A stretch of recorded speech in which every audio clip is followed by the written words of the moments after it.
కొందరు ఆలోచన ఎలా ఉంటుందంటే వాళ్ళు ఏది మాట్లాడినా మనం తల ఊపుతూ ఉన్నాం అనుకోండి, మనం మంచోళ్ళం అయిపోతాం.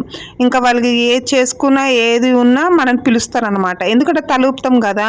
ఒక్కసారి మనము ఎందుకు అలా చేసావు, అవసరమా, కనీసం ఏదైనా నిలదీసినా ఏదన్నా తప్పున్నా చెప్పినా అస్సలు ఒప్పుకోరనమాట. అలాంటప్పుడు మనం వాళ్ళకి సలహాలు ఇచ్చి వేస్ట్.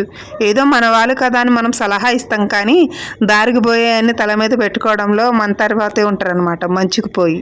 అందుకని అనవసరమైన వాటి గురించి ఎక్కువగా ఆలోచించకుండా మనకు అవసరమైన వాటి గురించి ఆలోచించుకుంటూ స్వార్థంగా బతుకుతూనే మనం ముందుకెళ్తాం అన్నమాట. ఎందుకంటే సెల్ఫ్ అనేది మనం ఎక్కువ ఆలోచించుకోవాలి. ఇతరుల గురించి ఆలోచించుకుంటూ ఉంటే ఎన్నెన్నో నిందలు అపనిందలు ఎన్నెన్నో ఉంటాయి అన్నమాట. అవన్నీ మనకెందుకు, మన లైఫ్ని మనమే చూసుకోవాలన్నమాట. కాన్ఫిడెంట్గా బతికితే చాలు.